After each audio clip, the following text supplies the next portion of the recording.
everybody. How are you doing today? Let's get into it. So listen, most wholesalers are doing deals, but they have actually no clue what it's actually costing them. They don't know what a lead really costs. They don't know how valuable their buyers are, and they're wondering why they're broke even after those 5-figure months.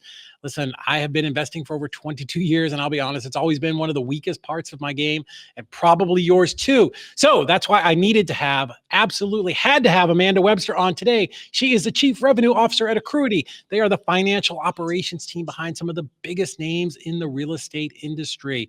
Acrruity helps 7-8-figure investors clean up their numbers, fix their cash flow, and finally grow with confidence. Because once you understand your numbers, you stop guessing, you stop wasting money, and you start building a business that works even when you're not grinding 24/7.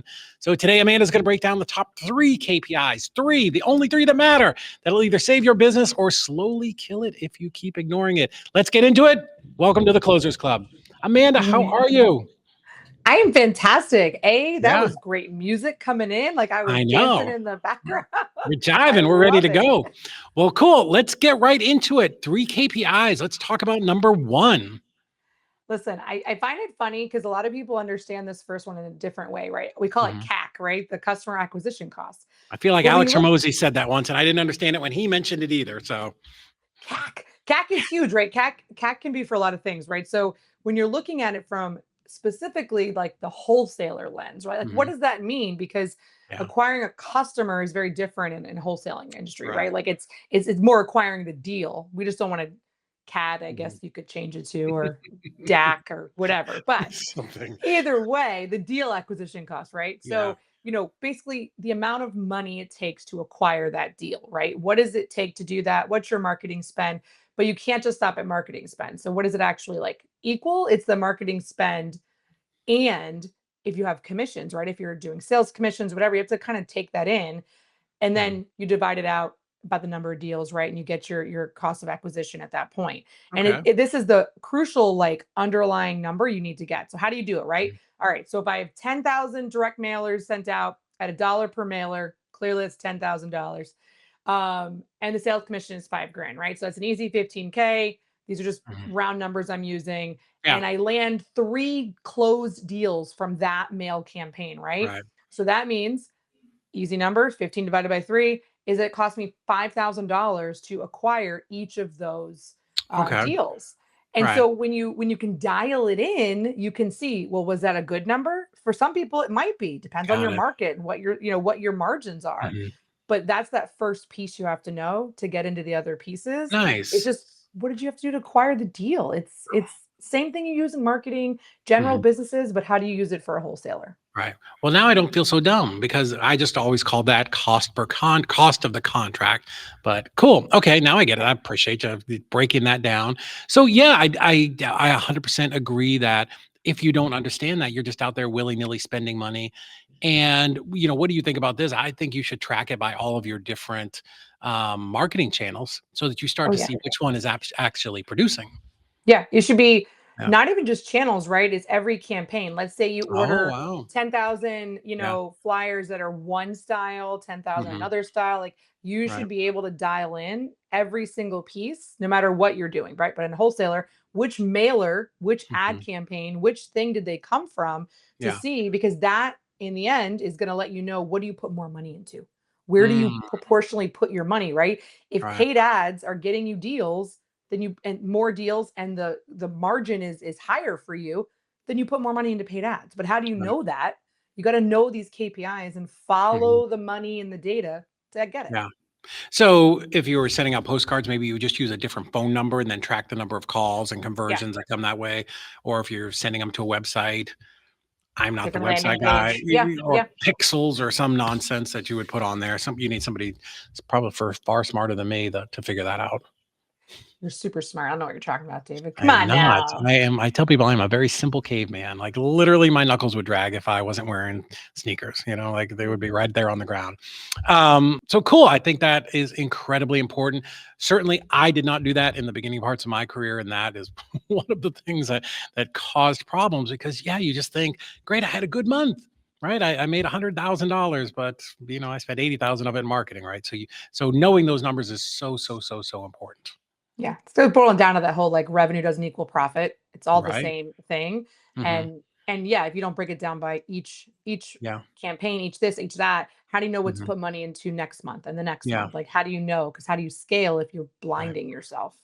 So is this at Acrruity, is this something you help your clients with, is to kind of look at that type of stuff? Yeah, we want to dial in, right? Bookkeeping is the backbone of any kind of Hmm. financials, right? Whether you do it, we do it, doesn't matter. But Right. when you get all those solid baseline financials in, we dial in KPI dashboards for people. So based on what they do, on their Really? industry, on their specific business model, we're Hmm. very niche in what does your business look like. So my KPI dashboard for Acrruity is going to look different than your KPI dashboard for Hmm. easy REI closings, right? Yeah. But the KPI titles might be the same, but how we get to those numbers can be very different. Interesting. I've never heard of a bookkeeper that delves in that deep. Yeah. I had to hire Hannah Heather to do all that stuff for me. Well, cool. So let's move on. What is the number two thing that people need to have in their business when they're tracking KPIs and the numbers? So the number two thing is the lifetime value, right? The Mm, lifetime value of normally it's a customer, right? But what does that mean in a wholesale world? Because it's still super relevant. So basically, lifetime value is the total gross profit, not revenue, you'll mhm. make from a customer over the entire time you do business with them, right? That's the general description of what that is. But Okay. how does that relate to a wholesaler, right? Because you're Right. not dealing with the traditional customer model. Mhm. But I know you've probably ran into this plenty of times. Let's say that same 10K mailer, right? The Mhm. 10K mailers go out, you close 3 deals. Right. One of those deals becomes a repeat investor, Yeah. brings you two more deals.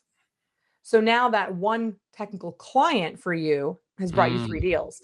So yeah. that's how, there's this whole thing that goes on in the marketing world of like client acquisition or deal acquisition will always be more expensive than cultivating repeat deals, right? Oh, yeah. Repeat investors, right? So Right. this is where lifetime value can come in and it allows you to figure out how to target, right? Getting some data, getting some information from that investor, how you did great for them, Mhm. getting almost like referral partners in the wholesaling world. Right. It's a doable thing, but what that becomes is that one is a repeat. Now you have Yeah. 3 deals. So if Right. each of those deals, right, has a gross profit of say 15K, 20K less that 5,000 CAC we talked about, right? Now that lifetime value becomes $45,000 Mm, versus just the $15,000. yeah. So it creates a compounding effect and it allows you to gather data because maybe it's a specific type of investor, maybe it's a Mhm. specific area, and maybe you can get into different, getting into groups and things can make those lifetime value happen. Because even in Yeah. wholesaling, if you're in a group, right, if you're in some type of mastermind that's for wholesaling, you'll be able to justify the cost of that because you're still paying Mm, for it, and then you're compounding it. So the lifetime value is still relevant now, it's relevant in all industry. The yeah. lifetime value of your client should always be a huge thing because you should never want to just have one client. The client pays one time and that's it. Because then you're constantly just chasing acquisition after acquisition after acquisition. Right. If you can develop this pool of people that always are Mhm. having deal flow that you can then tap into, you're Right. no longer having to chase, you're compounding. You're still chasing, but now you're Mhm. able to compound on this end. So that's where lifetime value can be a huge piece. It also helps you plan much farther into the future if you know that you're going to continue to have that flow going. Nice. So I think a couple takeaways here, especially for wholesalers, you have to have you obviously want good numbers. You want to be able to track that. But then, when a customer comes in, I need to be able to follow that customer journey all the way through. So Yep. great. So we make money on them on the first pass through. But then hopefully you did a good job. And then you say, hey, could you give me a review? And do you know anybody else that needs to sell your house very quickly? Right. So asking those types of follow-ups, that helps us. The way I like to think about it, again, very simple caveman, is I want to squeeze all the juice out of that orange that I possibly can, right? Yeah. And if it's the right person, it's not these are unicorns sometimes, but if it's the Mhm. right person, it Yeah. can be a never ending flow. It may not be like 10 deals a month, but it can still Mhm. be a ongoing, maybe it's only 1 deal a month, but now Right. you're not paying to acquire that anymore. Yeah. So Yeah. you can still go over here and market and pay for, acquisitions on this Mhm. side, but now you Yeah. have this lead flow again, even if it's only one a month, you're getting another deal out of, you can close it. Mm-hmm. You're able to market, you're able to have a higher profit margin because you're not paying. Yeah. Now, later on, that 5,000 becomes less and less and less and less, right? Right. Right. That's what I was going to say. What if you've already done the cost to acquire the customer or the cost of a contract? Now, you know that it should have cost you 3 or 4,000 or 5,000 or 10,000, whatever it is, depending on your market. And now we see that, oh my goodness, that one lead turned into 4 deals or 10 deals or something like that. Yep. It shows you how valuable it is. Yeah. And now your CAC for that one person keeps going down and down and down and Right. down, and your profit margin goes up and up and up and up. So Right. it's a not a unique strategy. It's just one that Mhm. sometimes you have to understand how do you apply it to that specific industry. Right. And I think that's just something that most investors, including myself, when I was getting started, we never look past that surface level of the transaction, right? I went out, I put out bandit signs, or paid someone to make some calls. I got a deal, I got one deal. There may be 10 in the pipeline, but I got one deal. I made, $50,000 and spent 20,000, right? There's so much more to those numbers there that you should be tracking to see if that was a good investment of that $20,000 into that marketing channel, or maybe there was something else that was better. Yeah. Yeah. And all tracking everything. It's going to be the Tracking key to everything I say is I tracking as know. granularly as you can, Yeah, tracking everything. I get it. But Amanda, wholesalers are who we are. We're banana heads. This is why easy exists too, and why bookkeepers exist. We're the worst. We're terrible at keeping track of things. We don't like it. It's like being a little kid and having to take a spoonful of medicine. Like, we're horrible at it. What Live advice do the you have 80, for them? 80-20 rule. Always Yeah. going to be my answer to that. If Okay. it's not part of the 80% that's going to generate revenue, right? 80% Yeah. of time is on revenue, 20% Yeah. is on the ancillary stuff you have to do, right? Yeah. You find somebody who you can do it for you. You find your Heather, you find a Mhm. company, you get some VAs. It doesn't matter how you Yeah. do it, and it will also depend on the scale, right? Sure. How big is your organization? But Mhm. you find the person that can do it and get it set up for you Right. and give you a dashboard, give you those reporting numbers so you're looking at them every single month, because you Yeah. should be looking at my numbers I'm looking at today should be projecting and giving me information for 3 months from now. Mhm. I Right. should not be planning next month. It's the middle of June, right? I should not be planning next month Mhm. right now. Right. Like, that should have already happened. Yes. So if you have it in a nice and you can do this with spreadsheets, as much as I don't like to admit that. I don't like it because it's very difficult to Yeah. control. Right. But you have to be committed to doing it. But Mhm. you can do it in different ways. And so Yeah. it's just a matter of starting. Make a promise to yourself you're going to start it now. You can't go backwards sometimes, and just start figuring out how to track it for you. Yeah. Yeah. We are very big on tracking, and luckily everybody else in my office is good at it other than me. So I come up with the things that we need to track and the things that I need to know to make decisions. And they are all fantastic at going out and rebuilding historically some of those things so that we can look at those numbers. Yeah. But I agree with you, and that was sort of where I was going with that.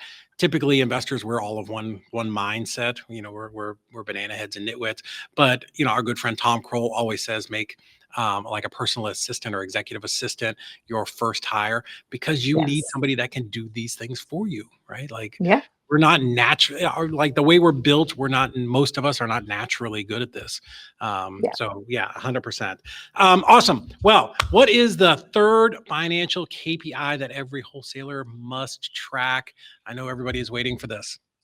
This is probably the one that most people don't even think about, Yeah. on probably in a lot of even just general businesses, is what we call the CCC. So the cash conversion cycle. And this is super Oh, important. yes.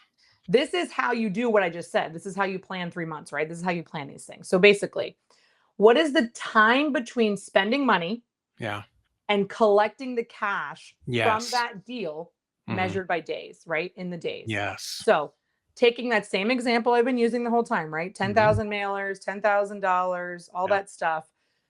You close 3 deals, but in how long, right? So let's say the first deal closes in 19 days. Right. Second deal closes in 34, third deal closes in 65. Nothing wrong with those numbers. Kind of healthy actually to have it like to space it out. That's a nice kind of consistent flow.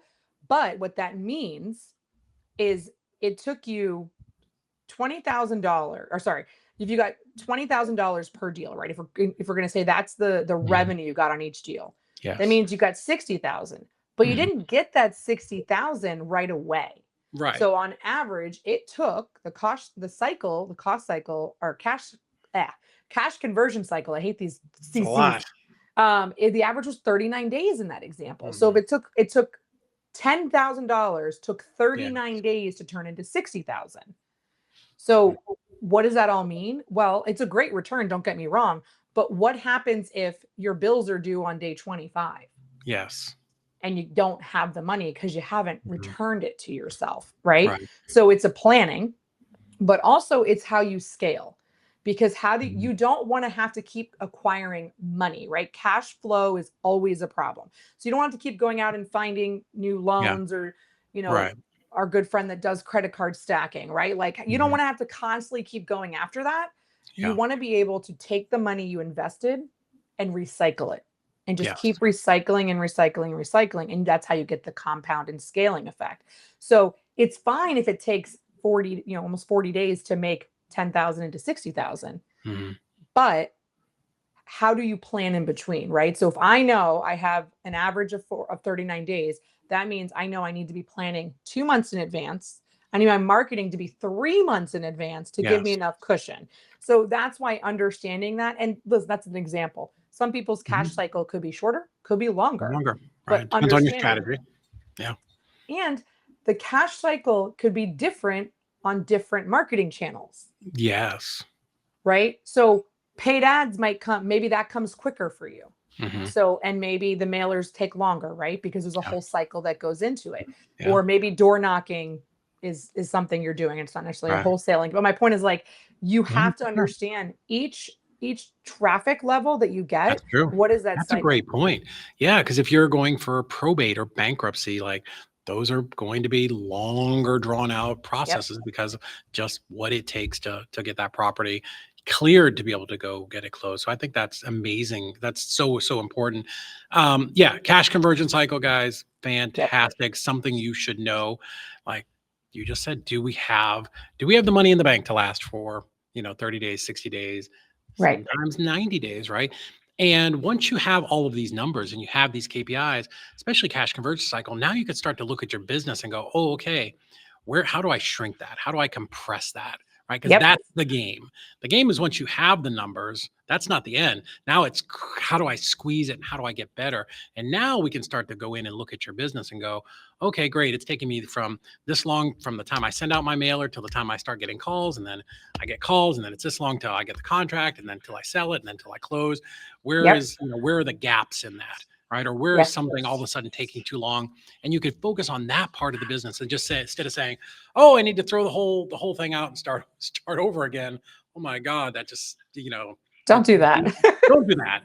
Just work on the parts that are broken and fix one thing at a time. And over the course of a year, this is how you get your business spinning faster and faster and faster. Yeah. And each of those KPIs has different ways that you improve them, right? But all of them balance off of each other. That's why they're the core in any business. Obviously, I'm giving you wholesaling examples. I can give flipping examples. I can give Burr if you're buy and hold, right? Like I can give you coaching examples, but the whole point is the metrics by definition are the same. Yeah. It's just what the input and the output is different depending on your industry. So it's just a very basic set of KPIs that you can build an entire business around, right? Is understanding those things have to be dialed in, and it's one of the things that, I've known about it on the other side, like in a different industry and didn't understand how easily it converted into real estate, right? It worked. I had the same thing in law, right? I had marketing ad spend. I had this going. I had the same thing in the funding side. Like it's all the same, but you have to understand it for your niche, for your industry, and for what works for you, and then get as granular as you can, because that is going to help you seriously look and understand how to make really great decisions. Because when you make decisions with numbers, there's no emotion, there's no people, there's no anything. It's just straight data and numbers. And there are sometimes hurt feelings though, Amanda. Like sometimes you have to look in the mirror and go, that's a little ugly. Yeah, but you know what? If you follow the numbers from the beginning, most of the times you won't make the decisions that make you hurt those feelings. Yeah. Right. But so let's talk about Yeah. that real quick. So first off, tell us a little bit about Acrruity and tell me, like, for people who don't know you, which is shocking, but if they don't, and then a little bit about, just like a minute, like, what do you guys do? Because a lot of people are listening to this and going, holy shit, Yeah. I need that in my business. Like, I need somebody that can hold my hand and walk me through to the Garden of Eden because I'm a nitwit like David is, and I don't know what to do, and I don't want to admit it. So please be nice to me when I call. So Acrruity was literally created by an investor who happens to also be a CPA by trade, but by an investor because he Wow. saw the market had this missing piece for the real estate investing market. Now we've branched out a little bit more than just Hmm. real estate, but we Hmm. granularly figured it out first. Every single type of real estate too. We touch all the arms. So we are a complete financial advisory back office solution for any service-based Wow. business, but our main niche is real estate, including tax advisory and tax. We do everything in one place. Everything Hmm. is in-house. And we do it we have different packages, basically meaning that if you come to us and you have a great transactional bookkeeper, they can type all the transactions in, they can get your receipts in, they can put them in the right chart of accounts, Hmm. they can do all the categorizations and everything for you. And you just need us to help you build out the true infrastructure of the Hmm. dashboards, the financials, and do that on a monthly basis and keep delivering those things. We have that. Or we can Yeah. be the full office. We can do all the bookkeeping. We can do basically, it's not really fractional CFO the way that you and I know it to be, but it becomes that Right. because we operate in that seat because you don't have it. So we're not necessarily making any Mm. strategic decisions for you, but we're going to give you all Right. the things to arm you with it, including getting your financials bankable, right? Getting them ready to get lending. That is a Yes. huge thing. Understanding your financial Mhm. statements. And we could do a whole nother show about that of like, what are those financial statements for Yeah. that? So we handle all of that. Mhm. So we cover Nice. all 50 states, and like I said, we have huge, huge big accounts, and then we have just like people just coming out and they just want to start it right. So we kind of serve all sizes in that sense. Nice. So we just popped up in the chat or in the comments. We just put in the comments the link where some people can get a Yes. hold of you. What happens when So they if you click just that link? opted through there, all that's doing is going to offer you to give you a free call. Basically, jump on a call with us. Let's see what your business setup is. Let's see where you're at. Let's Yeah. see if it makes sense now and what level it makes sense. And at the end of the day, if Mhm. you're in good shape and you just need like a little bit of help, like we've got some one-offs, Yeah. but it doesn't hurt to have that phone call, right? It doesn't cost you anything. Yeah. Let's see where you're at. Let's see how we can help you. And if you're a complete mess, don't be scared because we have a great process. That's what I was going to say. Are you going to be nice to me when I call and for everybody else? Because I will tell you, there's so much shame that goes around being not having good financials. At Yeah. least for me, clearly, I am really good at a lot of shit. I am fucking really great. However, this is not it, and we've had this conversation Yeah. so many times. Yeah, and I think a lot of people have that same, just they're uncomfortable with it because our schools don't do a great job teaching it, and that's Yeah. a whole nother topic. But yeah, I think people, and then they want to have that kind of ostrich syndrome of, oh, I'm just going to put my head in the sand. I'll make more money and figure it out later. Um, so yeah, I mean, I love that you guys are compassionate and you're real estate investors, and there's no shame to go around because I've had accountants who, God, just make me feel like the biggest loser when I get off the phone with It's not them. worth it, right? And we have people that come with us with just a bunch of Google Sheets, and that's okay. It's okay to come with us. We've had Yeah, people come with us with boxes of receipts, okay? We've had people that yeah, haven't filed taxes in 3 years. We've seen it all. It's fine. yeah. It's very normal. It's actually more normal for it to be a mess than it to be put together. Let me put it that way. If they're all put together, you're like, what kind of a psychotic person You're are me. you? No. How are you that well, I mean, clearly women are far better at this than men. The few dudes that are like good at it are the rare breed. And the fact that Casey is a CPA and an investor is Yeah. like, you It's know, the trifecta, like it just doesn't happen. yeah. It's so rare. It's just not, there's just two personality types that typically don't And go he's not together. your normal CPA accountant personality either. Yeah. He's very Yeah. No, very social, no. big personality. That's what, when you or him told me he was a CPA, I'm like, kind of like going back through my brain, like I've had conversations with him. He seemed very normal. Did not seem like that kind He of is. guy. He's very normal. So, all right, Miss Amanda, my good friend. I know we've kept you longer than 20 minutes. Thank you so much. absolutely amazing. Guys, this is important. I promise you. If you follow me at all, trust me, I've been doing this for a million years. It feels like decades and decades. And I promise you, the one thing that you regret, that you'll absolutely regret, is not having your financial stuff in order. It will cause you so many problems down the road because you can make a lot of money this month, but you want to be fundable, you want to be bankable, and you cannot do that without just good bookkeeping, and good accounting. So if that's a struggle for you, I highly encourage you, check out Acrruity. My friend Amanda would not be with them if they were not the absolute best. And I've sat and talked to the founder and owner lots of times. So for real, definitely reach out to them and let's get your bookkeeping in Thanks order. for having me.